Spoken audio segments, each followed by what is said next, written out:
कथा प्रारंभ हो तो है, सुनहो वीर हनुमान। आसन आए बिराजिए प्रभु, तेज पुंज बलवान सियावर। रामचंद्र जी की जय, पवन सुत हनुमान जी की जय। तदनंतर लक्ष्मण जी ने धनुष लाकर कहा कि नगर को जलाकर अभी राख कर दूंगा। तब नगर भर को व्याकुल देख कर बाली पुत्र अंगद जी उनके पास आए। चरण नाय सिर विनती कीनी, लक्ष्मण अभय बाहते दीनी। क्रोधवंत लक्ष्मण सुन काना, कह कपीस अति भय अकुलाना। अंगद ने उनके चरणों में सिर नवाकर विनती की, क्षमा याचना की। तब लक्ष्मण जी ने उनको अभय बांह दी, भुजा उठाकर कहा कि डरो मत। सुग्रीव ने अपने कानों से लक्ष्मण जी को क्रोध युक्त सुनकर वैसे अत्यंत व्याकुल होकर कहा, क्या सुनो हनुमंत संगले तारा। करे बिनती सम जाओ कुमारा। तारा सहित जाए हनुमाना, चरण बंद प्रभु सुजस बखाना। हे हनुमान सुनो, तुम तारा को साथ लेकर जाओ और जाकर के विनती करके राजकुमार को समझाओ, समझा बुझाकर शांत करो। हनुमान जी ने तारा सहित जाकर लक्ष्मण जी के चरणों की वंदना की और प्रभु के सुंदर यश का बखान किया। कर विनती मंदिर ले आए, चरण पखारे पलंग बैठाए। तब कपीस चरणन सिरुनावा, गहि भुज लक्ष्मण कंठ लगावा। वे विनती करके उन्हें महल में ले आए तथा चरणों को धोकर उन्हें पलंग पर बिठाया। तब वानरराज सुग्रीव ने उनके चरणों में सिर नवाया और लक्ष्मण जी ने हाथ पकड़कर उनको गले से लगा लिया। नाथ विषय सम मद कछु नाही, मुनि मन मोह करई छन माही।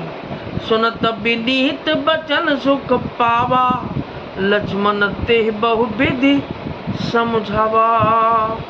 सुग्रीव ने कहा कि नाथ, विषय के समान और कोई मद नहीं है। यह मुनियों के मन में भी क्षण मात्र में मोह उत्पन्न कर देता है, फिर मैं तो विषयी जीव ही ठहरा।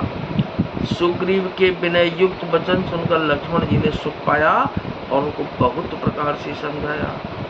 पवन तनय सब कथा सुनाई, जेहि विधि गए दूत समुदाय।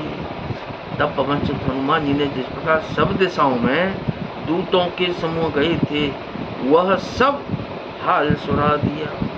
हर्ष चले सुग्रीव तब अंगदादि कपि साथ। रामानुज आगे कर आए जहाँ रघुनाथ सियावर। रामचंद्र जी की जय, पवन सुत हनुमान जी की जय। तब अंगद आदि बानरों को साथ लेकर और श्री राम जी के छोटे भाई लक्ष्मण जी को आगे करके, अर्थात उनके पीछे पीछे सुग्रीव हर्षित होकर चले और जहां रघुनाथ जी थे वहां आए। आई चरण सिर कह कर जोरी, नाथ मोहि कछु नाहिन खोरी।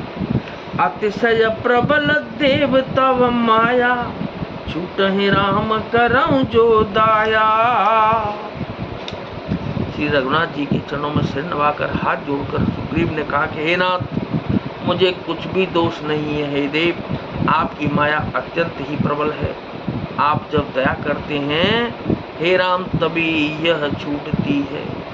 विषय पश्य सुर नर मुनि स्वामी, मैं पावर पशु कपि अति कामी। नारी नयन सर जाहि न लागा, घोर क्रोध तम निसि जो जागा।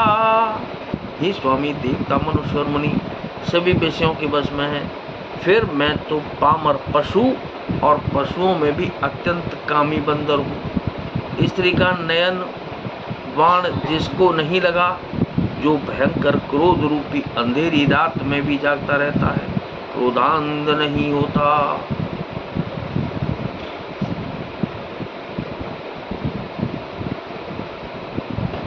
लोग पास जेहि घर न बधाया, सुनर तुम समान रघुराया।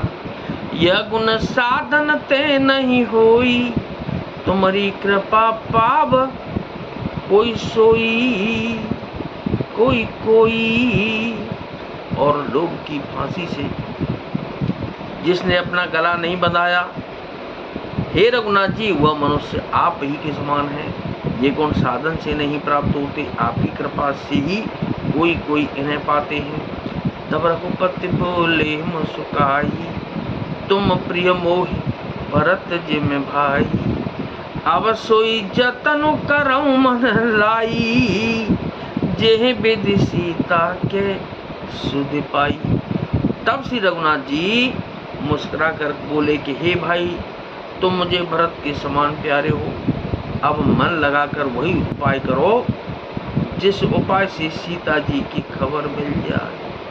ए विधि हो तब तक ही आए बानर जूत, नाना वर्ण सकल दिश देखिए कीस बरूथ सियावर। रामचंद्र जी की जय, पवन सुत हनुमान जी की जय। इस प्रकार बातचीत हो रही थी कि बानरों के झुंड आ गए। अनेक रंगों के बानरों के दल सब दिशाओं में दिखाई देने लगे। तो क्या नाथ सकल